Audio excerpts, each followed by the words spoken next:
Hi guys, and welcome to my new series. This series is going to rank various aspects of old school RuneScape from worst to best, or in some cases, such as best PVMers, great to greatest.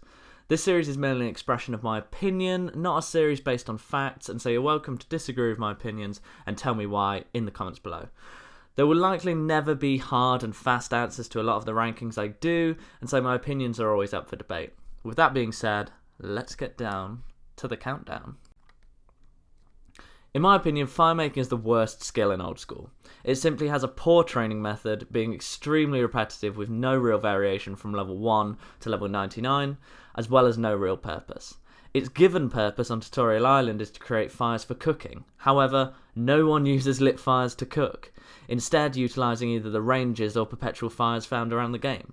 It could be argued that Wintertide has revitalised the skill somewhat, and where yes, this is certainly a more interesting way to train, it's still a means with no end. It does not make firemaking any more useful than a marzipan dildo as a skill, and it is instead, if anything, indicative of its perceived uselessness and poor training method, even by the Jagex team themselves. Fletching has a number of weaknesses in my opinion. Where there is certainly more variation how to train the skill in firemaking, it still suffers from being largely useless. Its primary function is to create ranged weapons, yet none of the best ranged weapons, the Twisted Bow, the Toxic Blowpipe, nor the Armadillo and Dragon Hunter crossbows, even require the skill. Where it is true that the ammo used in these weapons still requires a skill, all of these require killing monsters or catching implings in some form, such as Dragon Darts or Dragon Bolts. Additionally, with the most efficient training method for this skill being creating darts, which yields XP rates far beyond nearly any other skill at a very low price, it's also too easy to train and feels like an extremely empty achievement compared to many other skills. It's like being those guys sat either side of Alan Sugar. They're there, yet somehow entirely devoid of interest or intrigue. Now, I find smithing to be an interesting one. I don't particularly find the training method that bad. It's perfectly okay for a Bible skill. Its problem lies in the fact that its levels are scaled so poorly that it cannot function as a skill without a massive overhaul. 99 smithing is required to create a rune plate body, a level 40 tier armour. This leaves nowhere for the skill to really go, hence why all other armors beyond this level, like bandos or not armadillo because that'd be fletching, but like bandos or third age or torags or whatever, are acquired through other means, generally monster drops. Of course, there are a few exceptions, such as the Dragonfire Shield, but these are few and far between. Now, mining experiences much of the same problems as smithing. This skill suffers from its levels being completely unbalanced, with adamant ore being level 70 and runite ore requiring level 85. There is simply nowhere for the skill to go. Even amethyst, a new addition to old school at level 92, is used to create extremely low tier gear, like the arrowheads. Its levels are just extremely unbalanced compared to the rest of the game. Its training methods are fine, allowing for increased effort to generate better XP rates. However, due to its complete lack of wider utility, it gains a fairly low ranking. Agility is one of the most painful grinds that most old school players go through. It's slow, requires a lot of attention, and doesn't yield much in the way of tangible rewards. This skill's only saving grace is that some shortcuts, such as the Blue Dragon Pipe and the shortcuts in the Relic of Slayer Cave, make it useful. The additional run energy is also helpful, however, as a reward for skill, this isn't really much to shout about, considering the skill takes the best part of 300 hours to achieve 99 in doing an extremely repetitive activity. Its small amount of utility, however, means it's slightly higher up the list than some of the other skills already mentioned. Thieving is a useful means to get early cash, especially in Deadman mode, as well as a fairly fun skill to train with an average range of training methods. There is a slight lack of purpose with thieving, yet thieving is, I guess, the process of stealing others' possessions, which is exactly what you do. Pyramid Plunder and Blackjacking offer click-intensive methods with higher XP rates, yet there's no real kind of tangible AFK method that generates less XP. This means for me that the skill kind of falls a bit flat. This skill also has no other skills that really tie into it, meaning that it feels a bit hollow. Agility could be an interesting tie-in, but this hasn't really happened yet. Overall, just a bit of an empty grind with not much to really show for it aside from RSI, so the low score in this list. Woodcutting benefits from having a great variety of training methods. I mean, of course they're all chopping trees in some form, but there's something in it for all types of players. Redwoods for AFK seekers, magic trees for moneymakers, and 2-tick or even 1.5-tick teaks for efficiency scapers. However, the skill really serves no great purpose. It's a feeder skill for the two least useful skills on this list, with most of the bows created from the logs being out for an artificially set amount of gold, or burned to facilitate a skill with no purpose at all. Woodcutting is a decently designed skill in of itself, it just simply feeds other skills that have no real point. Sure, it could be said that it feeds construction also, however, how many of the mahogany logs that you use for construction do you really think are cut down, and how many do you think come from a Kingdom of Miscellanea and or other drops like Zolra? Additionally, the aspect of construction that the planks are used for is by far the worst part, something I'll detail later on.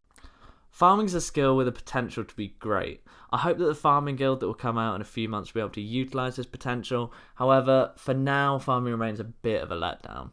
Its best aspect is that it provides a means to get herbs for Herblore, a good moneymaker and commodity creator.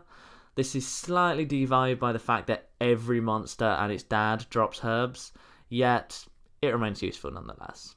The main issue with this skill is that the best way to train it is with tree runs. This is simply the biggest mass burning of money since that time Pablo Escobar famously, burnt money. It just feels similar to Firemaking, a means to no end. Why did I get 99 farming except for the max cape? The answer is I didn't, and I haven't since I got 99. The Chambers of Xeric requiring farming levels adds a little utility to it, yet this can't convince me it's a great skill. Rather like American football, it might have some crunching tackles, but the sport remains, overall, shit. Now, this may seem a bit of a weird one to have in the bottom half of the list, defense, yet, bear with me. If you think about it, in this game, defense is largely a redundant skill. Pures are good PKing builds because attack and strength are so much more important than defense. How often do you use an Elysian Spirit Shield compared to a Dragon Defender? Even situations where you might use high defense gear, like in the Inferno or at Bandos, this is only due to our own skill deficiency, with the highest tier players using an Arcane for the Mage bonus and Dragon Defender for the attack bonus respectively, due to prayer flicking being a far more effective method of defense than defense.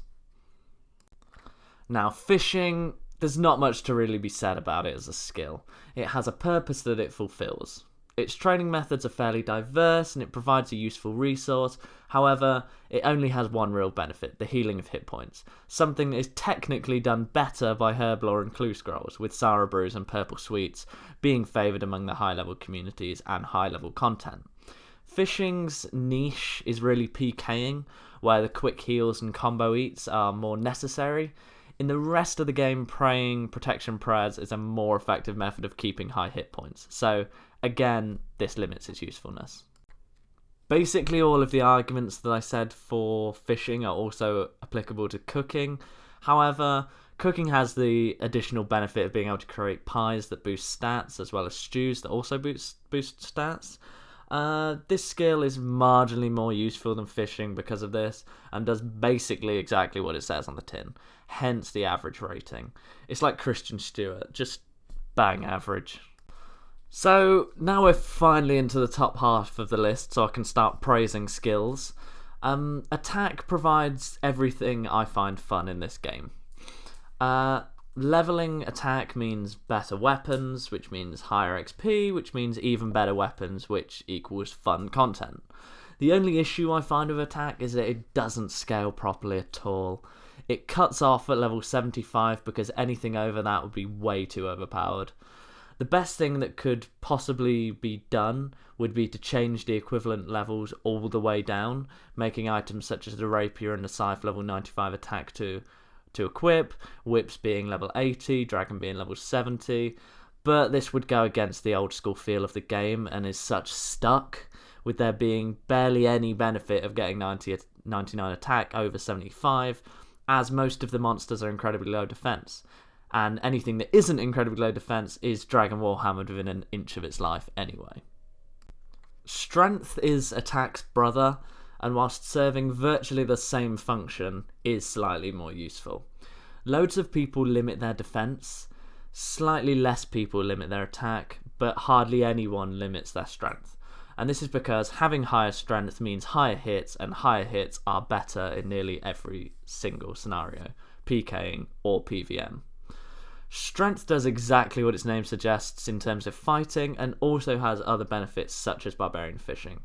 Again, it suffers from the same issues as attack, with gear requirements being artificially limited to 75, however it's less of a hindrance to the skill than with attack. Now, construction was a difficult one for me to place in this list. On the one hand, the training method is absolutely terrible. Build the door, remove the door, build the table, remove the table. This is literally one of the worst skilling methods in the game in my opinion. The only saving grace is that it's fast XP per hour. On the other hand though, it provides one of the most useful tools for every player in the game. A myriad of teleports and other functions such as regeneration pools and combat dummies make the player-owned house one of the best investments any main can make, as well as items such as storage chests and cape racks, making it additionally useful for all types of Iron Men. This skill is entirely redeemed by its extremely useful rewards. However, its training methods being so monotonous means it cannot feature higher up the list.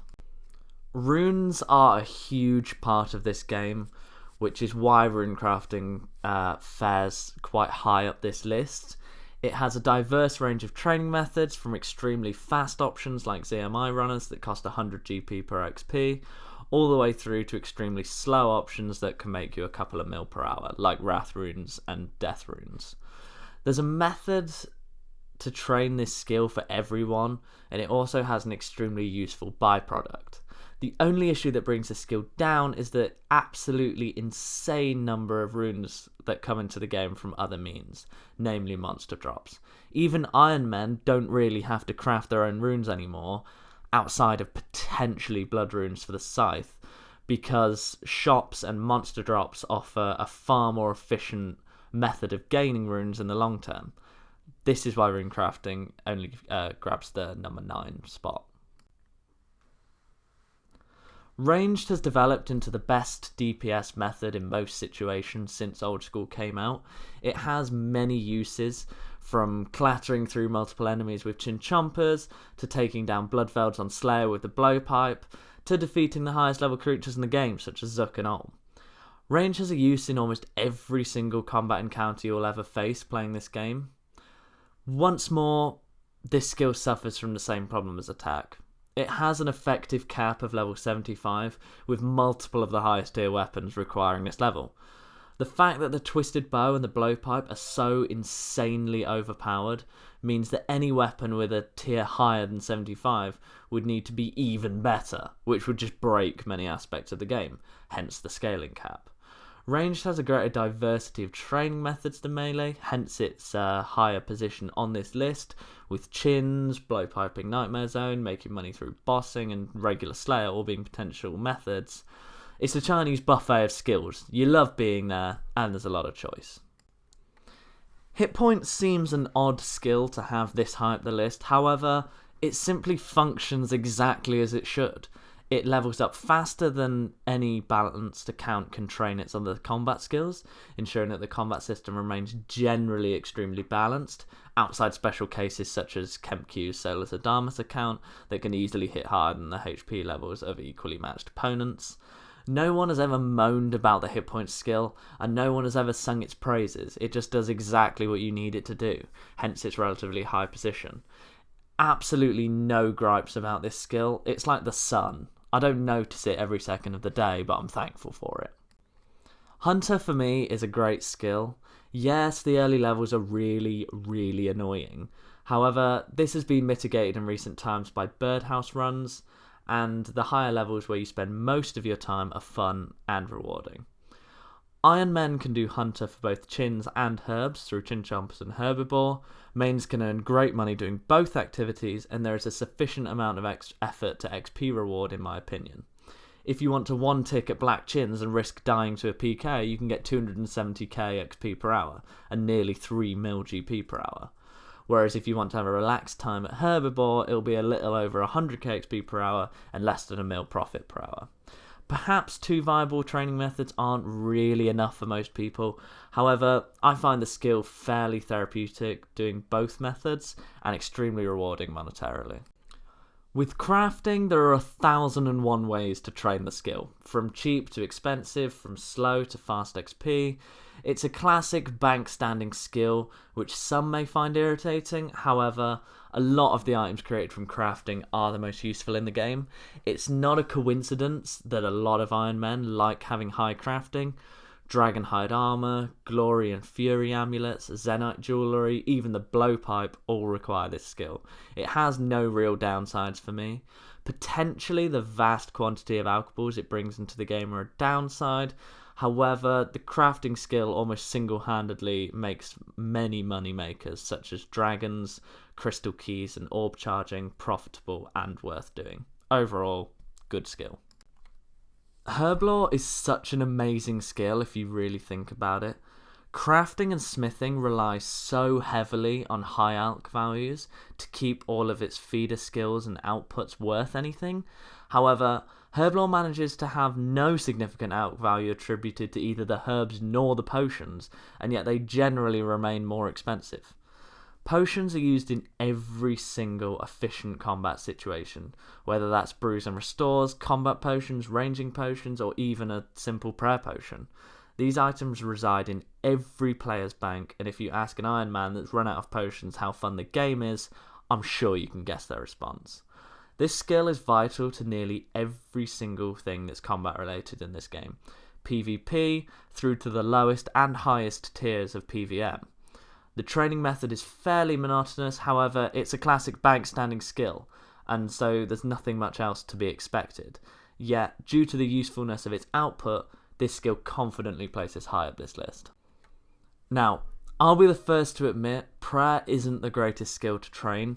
The XP rates early on are massively broken, and the training method is literally the same from level 1 to level 99. However, prayer is literally the most overpowered, broken, and useful skill in this game.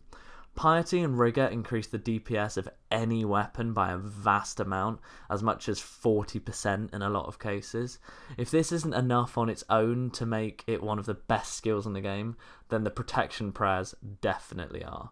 Protection prayers are so valuable to the playability of a lot of content. Only a handful of players can manage the fight caves without prayer, and content such as the Inferno is impossible without it. It makes everyday combat such as Slayer much easier and has a tremendous amount of damage soaking ability, effectively being infinite if you're good at prayer flicks in tough situations. Obviously, there are issues in that the skill only goes up to level 77 at this moment in time. However, unlike with attack and ranged, it isn't impossible that additional prayers could be added at higher levels. Magic has so many uses in this game, both in combat and out of it. It has the highest DPS in multi-combat due to the barrage spells. It has unique abilities surrounding consistent healing and freezing in combat, making it useful in near every fighting scenario. Outside of combat, it has a spell that can help with near every other skill in some form, from plank making to stringing jewellery to curing plants and enchanting jewellery. Additionally, the high alchemy spell, one of the backbones of this game's economy, is a feature unique to Magic. Yeah, I know about the Explorer Ring, but it's based on Magic. Magic generally adds such variety into every aspect of play, as well as possessing a near exhaustive list of training methods to utilise. I could go on for many more minutes about how great the skill is, but let's just suffice to say, it's very, very good. Now, I might be biased, but in my opinion, Slayer is the best skill in old school RuneScape. Its enforced diversity in training make it like no other skill. You cannot camp the fastest, the best money making or cheapest method all day long. You're forced to switch it up. This is so unique and adds a very different quality to your playing style. Additionally, this skill opens up so many avenues for new bosses, such as Cerberus, Kraken and the Grotesque Guardian bosses already being added to Old School. It provides a way for people to train their combat or boss efficiently, yet in a diverse way. Who wants to camp 5,000 King Black Dragon kills to get the pet when you could split it up over 100 Black Dragon tasks? It simply provides so many avenues for diversity that cannot be matched. The block list and options within tasks make it a different experience for everyone. XP efficient players can barrage Smoke Devils, where pet hunters may opt for the Thermonuclear Smoke Devil when given the same task. I'm aware that a lot of people dislike the diversity of Slayer and prefer repeating the same activity again and again, so I know this won't necessarily be a popular choice, but I equally feel a lot of you will agree with me in saying that Slayer is the best and most fun skill to train in Old School RuneScape. Now, if you made it to this point in the video, I am so thankful. I mean, the video is now over 20 minutes long, and I typed up over 3,500 words to make this video, which is longer than most of my university essays were. So I really hope that you enjoyed it. Let me know in the comments what you thought of my list, how you might have ranked them differently, and if there's any specific things that you think I missed that would have changed the placement of a skill. Again, thanks for watching this video. I hope that you like this new series idea, and let me know in the comments what rankings you would like to see next video. Goodbye.